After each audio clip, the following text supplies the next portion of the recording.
On the news at 7, Governor Akeredolu urged President Buhari to stop Naira design effects from drifting into chaos. Political parties in Ondo State strategize ahead general election. INEC urges eligible voters to identify polling units before election dates. And from the foreign scene, Scottish Nation Party considers new leader as Nicola Sturgeon announces resignation.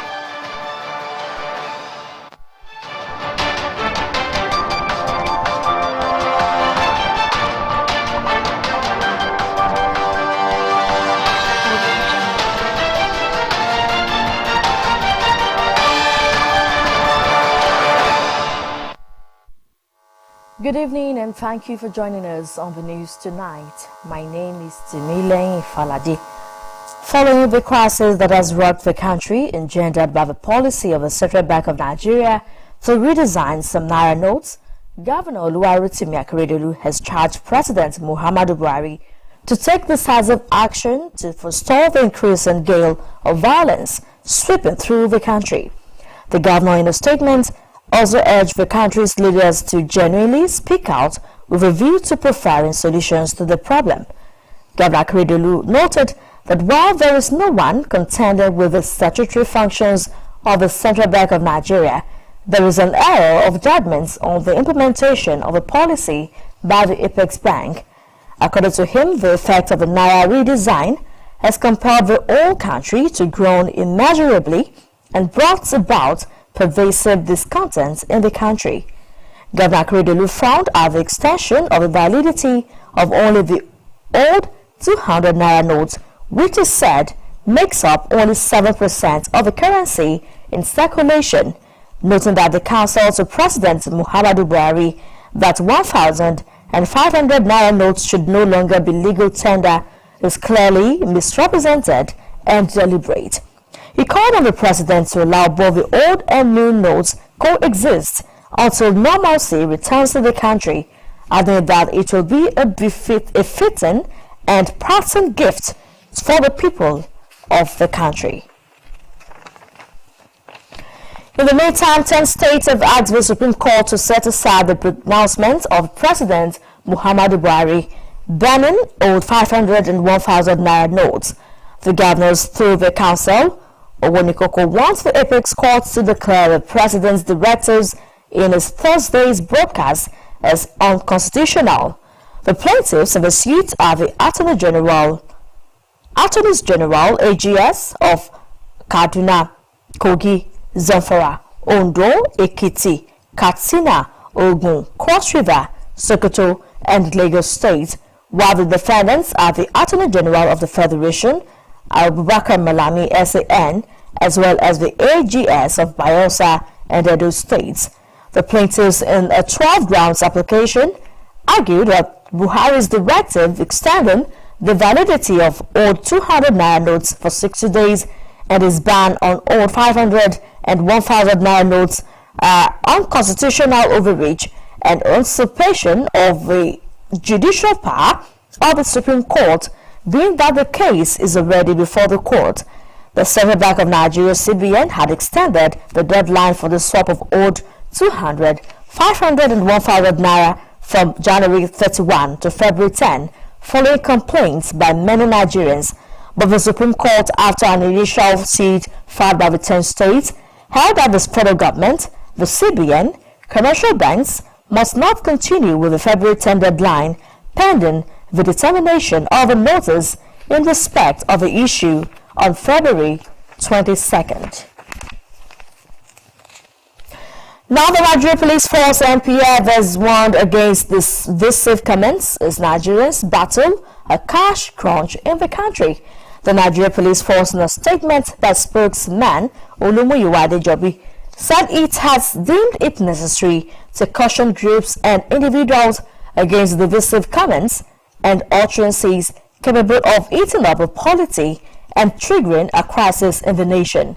He said the caution became important due to the utterances of some persons or groups attempting to instigate the people against the government. The NPF charged Nigerians to remain calm and embrace peace as the federal government has assured that it was working assiduously to address the scarcity of naira and fuel and restore normalcy in all sectors. The police also warned Nigerians against violence, hooliganism, and vandalism that may jeopardize the ongoing electoral process, while assuring them of working to provide a peaceful environment for all citizens to conduct their socio-economic activities. In less than 10 days, Nigerians will head to the poll for the presidential and National Assembly elections. Ahead of the day, political parties in Ondo State have continued to strategize in order to woo electorates to their side. Osrc's Sahid Aribisala reports that some political parties have trained party agents for the poll, set up situation rooms, but are confronted with the challenge of getting funds. The 150 days campaign period, in line with Section 94, subsection 1 of the Electoral Act 2022 as amended, is gradually coming to an end ahead of the D-Day for the 2023 presidential poll. Some presidential candidates from the 18 political parties have so far used the period to traverse through the length and breadth of the country, win electorate for votes. But the moment to cross the T's and dot the I's for these political parties is here, with the election set to hold on February 25th. Here in Ondo State, political parties are beginning to change the mode of campaign, moving from large gatherings to small clusters. On its part, the All Progressives Congress in Ondo State, having held campaign rallies across the senatorial district, intensifying house-to-house campaign now tops priority. Ours is to go to the people. These and these we're able to do for you, and if you encourage us to continue, we will do more. So you don't need to agree to do this. And in any event, don't forget that some people might not even want this election to hold.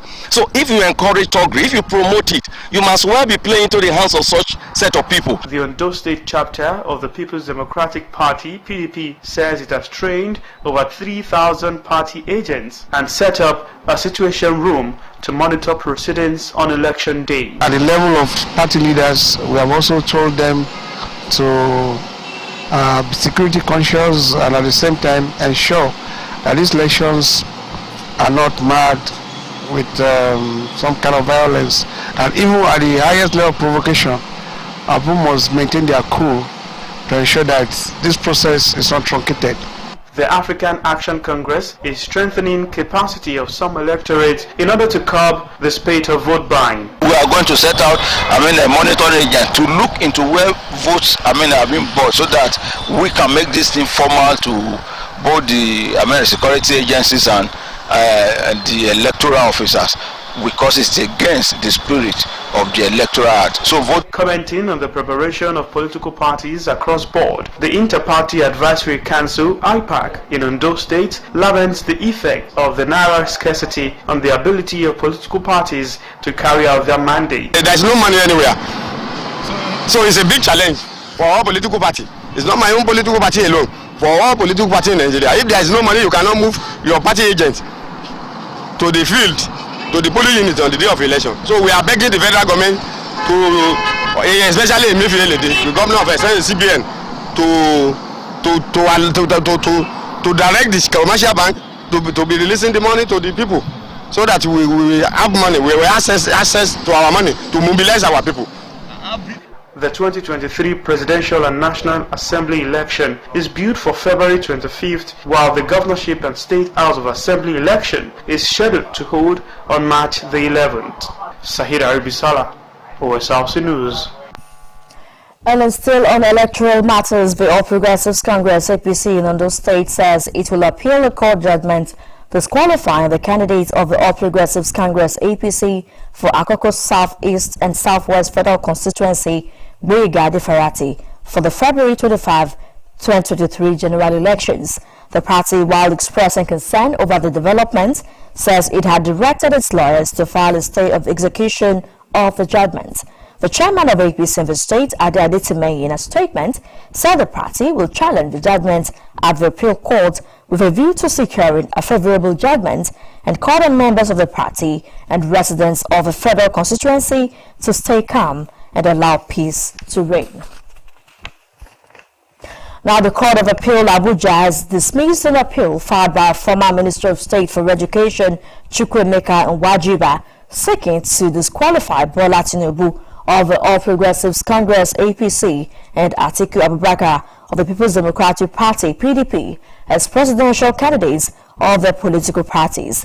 Nwajiba and the Rights for World International, a non-governmental organization, had asked the Federal High Court in Abuja to cancel the processes that produced Tinubu and Abubakar as candidates of their political parties.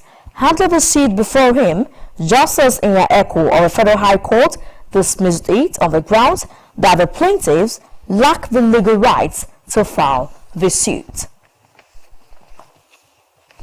And still on electoral matters, 5 political parties have collapsed their structures into the People's Democratic Party (PDP) and thrown weight behind the party's flag bearer, Atiku Abubakar. They are the Allied People's Movement (APM), Action Alliance (AA), Action People's Party (APP), National Rescue Movement (NRM), and the African Democratic Congress (ADC). The parties disclosed their decision at the grand finale rally of the PDP in Adamawa State. Speaking on behalf of the national chairman of the political parties, the national chairman of the APM, Yusuf Dantele, said the parties arrived at the decision to adopt the PDP presidential torch bearer because he is the right man for the job. He, however, said the parties will participate in the governorship, national and state assemblies elections. The PDP also received the campees from various political parties. The Independent National Electoral Commission (INEC) has urged eligible Nigerians to confirm the voting locations before the 25th of this month for the presidential and National Assembly elections. INEC Chairman Professor Mahmoud Yakubu said the Commission has introduced a number of innovations facilitated by technology to make voting more credible and result management more transparent. Yakubu said the Commission has equally expanded voter access to polling units by establishing 56,872 new ones to give Nigerians a more pleasant experience on election day. According to him, reports from the recent mock accreditation indicates that many voters turned up at the wrong polling units, hence the Commission's decision to send bulk phone messages to citizens voting in new polling units. He added that the register of such voters for each state has been sent to the resident electoral commissioners for publication. In the meantime, the Independent National Electoral Commission says the National Youth Service Corps are the only authorized election officers to handle bimodal voter authentication system during the election. INEC Chairman Professor Mahmoud Yakubu stated this when he visited the training center of the presiding officers and assistant presiding officers 1, 2, and 3 in Abuja. Yakubu said the Commission cannot rely on its workforce for the conduct of a credible and peaceful election, hence the need for mobilization of the NYSC members.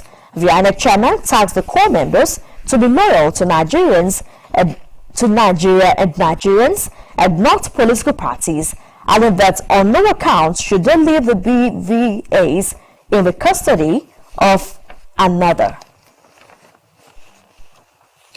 You're still watching Osrc News at 7. We'll take a quick break. Do stay with us.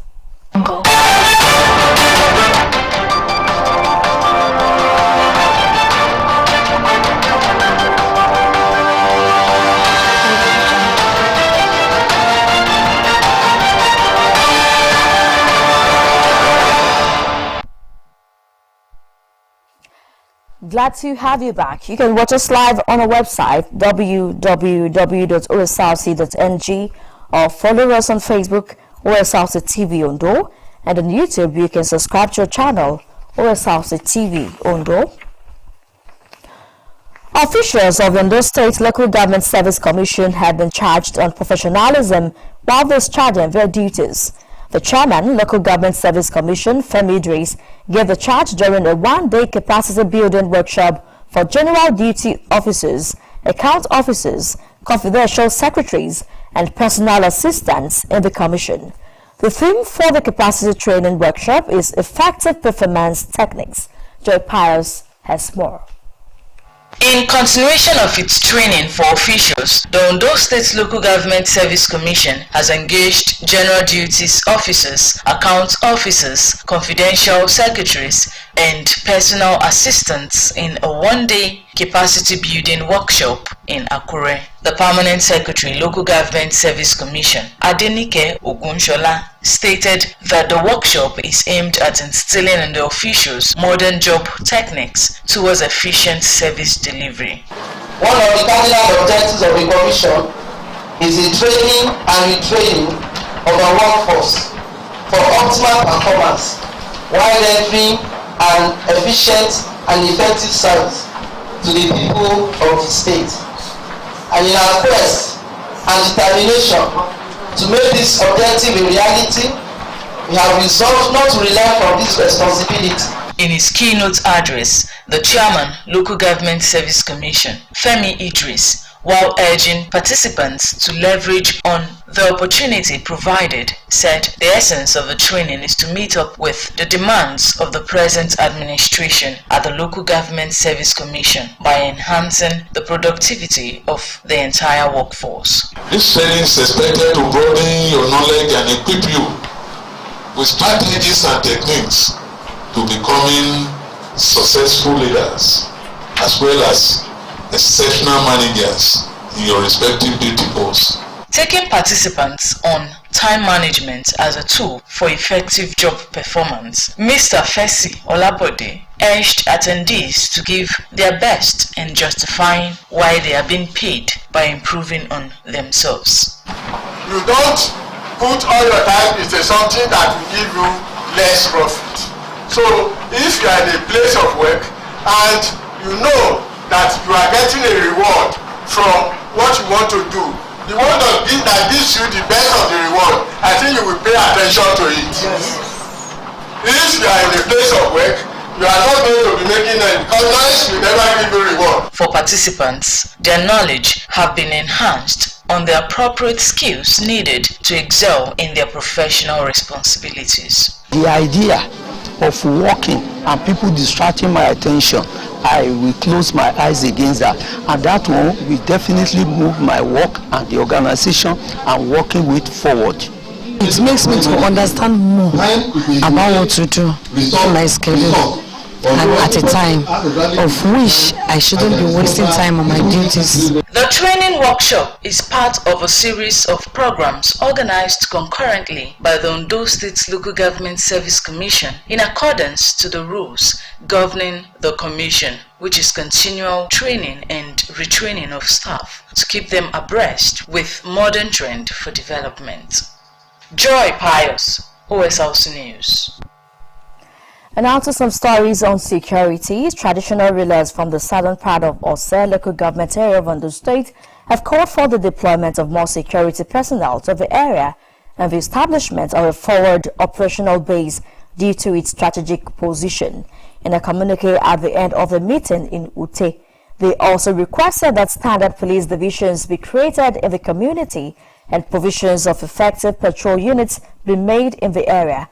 The others lamented the degree of unprovoked attacks on towns, villages and settlements in the part of Osrc local government area. They appreciated the federal government and in particular Governor Oluwarotimi Akeredolu for establishing Amotekun, which constantly stand by the doorsteps and allay their fears. The monarchs appealed for that more definite and significant efforts be put in place to ensure more holistic approach to the unending security problems. Stay with security. The Inspector General of Police, Usman Baba, has set up a special investigation panel under the IGP Monitoring and Mentoring Unit to probe weighty allegations against its officers in Anambra. Reports on social media accuse the officers 7 have a Zone 13 Command, Ukpo Dunogofia, and the Anambra State Command of unprofessionalism, high-handedness, and extrajudicial killings. In a statement by the force public relations officer Olumiyiwa Adejobi, the accused officers include the officer in charge of a rapid response squad, Anambra State Command, CSP Patrick Egbazue, the Police Public Relations Officer of the Zone 13 Headquarters, Uko Dunofia, SP Nwode Nkeruka, and Inspector Harrison Akama attached to the RRS. The force urged members of the public who have had experiences or information on acts of high-handedness, extortion, or extrajudicial killings by the officers in question to provide them with detailed information via mobile number 080-362-42591 or by email. The Lagos State Police have confirmed the arrest of a caregiver in a viral video for physically abusing the child at a crèche. The caregiver can be seen beating the child for pulling on herself in a viral video. The Lagos State Police Public Relations Officer Benjamin Uday, who made this known via his Twitter handle, warned crèche owners to thoroughly vet the employees as people entrust their little ones to them.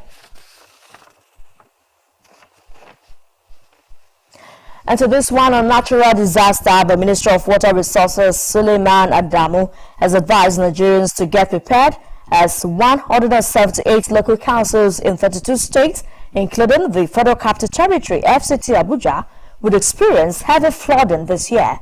The minister issued the warning at the official unveiling of the 2022 Annual Flood Outlook (AFO) entitled Flood Prediction and its Impact on Socio-Economic Livelihood, held in Abuja. He explained that urban cities across the country would experience flash and urban flooding, while states along the coastal regions would experience coastal flooding due to the rise in sea level. The minister called on all stakeholders, policymakers and agencies to rise up with appropriate mechanism on how to curtail impending floods.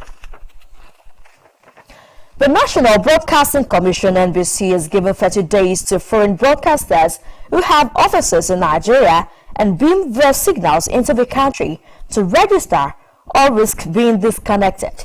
The Commission also called on all the Internet Protocol Television and all other broadcast stations that are streaming online to register with the Commission to avoid disconnection and prosecution.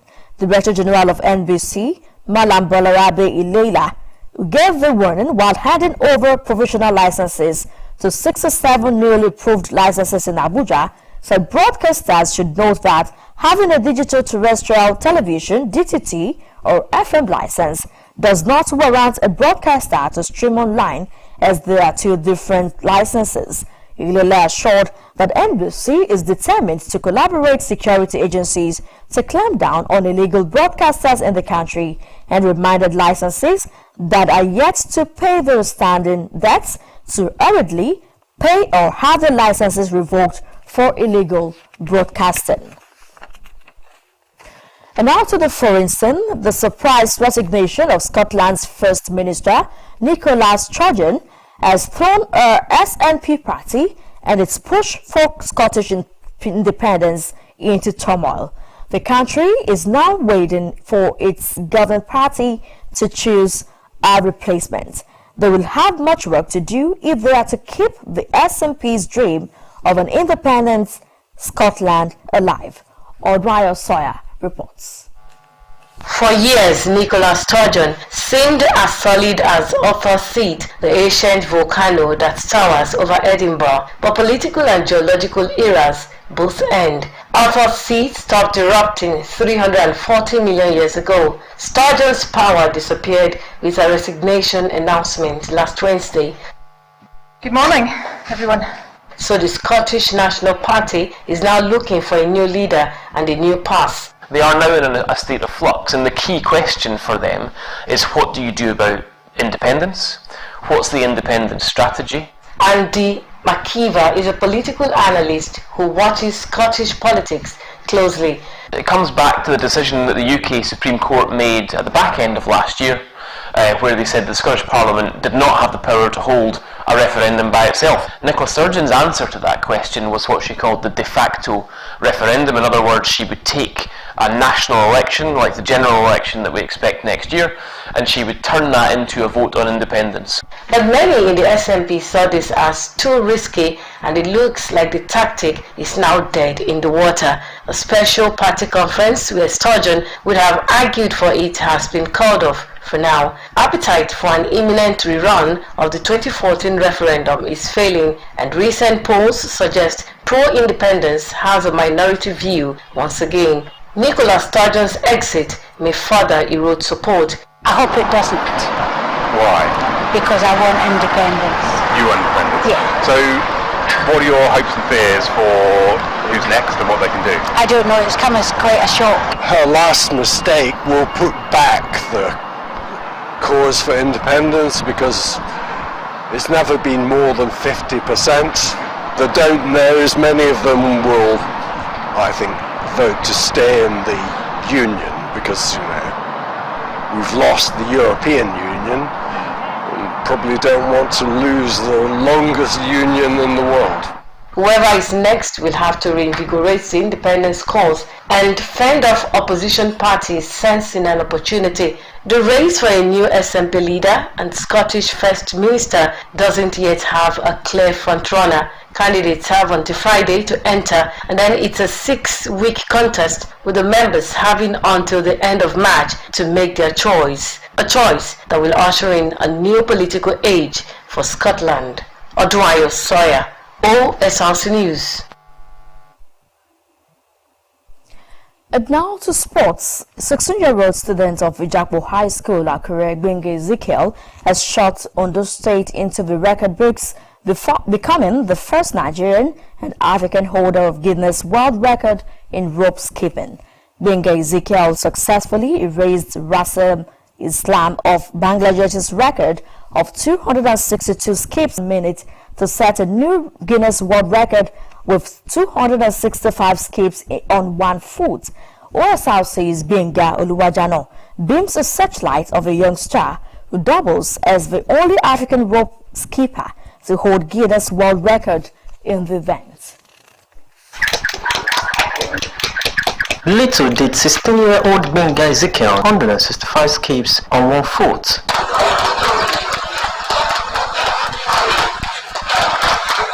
Ezekiel, an SS1 student of Ijakpo High School in Akure, had the determination to improve on his talents after he was disallowed by seniors to participate in the maiden edition of the Ondo State Rope Skipping Championship held in the state capital 2 years ago. It was a day we are the back of our class, just skipping, and one of our senior prefects came to the class that they want to do inter-school rope skipping stadium, and we went for training. The day they will do the inter-school rope skipping championship. They did not allow me to participate in one. They allowed me to participate in one event in the training, but I started training and I skipped that in the day I trained. My coach said that I can break the Guinness World Record, and I try and I break it. OSRC went further to check how he was able to combine skipping with his education despite his humble background. Sometimes at home, if I read small, if I want to go and play, I will take my skip rope along, I go and skip at home. So, or I can bring it to school if you are in break time. Evidences is video, the documentation to Guinness World Record, and we waited for them to review their team of management experts to look at all the technicalities involved, and we were fortunate. We just received a mail that Gbenga Ezekiel has been declared the Guinness World Record holder on that particular event, and his certificate is there online. I quickly checked the Guinness World Record website, and I saw his name, his record, and I was proud to see Akure, Ondo State on the Guinness World Record. I mean, in fact, I'm amazed. Okando, who noted that rope skipping has not been recognized as a sport in most states in the country, said it is a sport that should be given recognition. A lot of bottlenecks in times of recognition. In many states, rope skipping has not been recognized as a sport and has not been incorporated into the sports commission and sports councils of many states. So these are the areas we are working at. So it's very, very important many states incorporate and include rope skipping. Gbenga Ezekiel, like many other athletes, needs a platform to showcase their God-given potentials and make Ondo State a pride of place in rope skipping. Gbenga Oluwajano, Osrc News. Before we go tonight, let's remind you that Governor Oluwarotimi Akeredolu has asked President Muhammadu Buhari to reverse his stance on the old Naira notes in order to calm down the crisis it has created across the country. And political parties in Ondo State have stepped up efforts to sensitize the electorate ahead presidential and National Assembly elections. That's the news. Thank you for watching. Good night.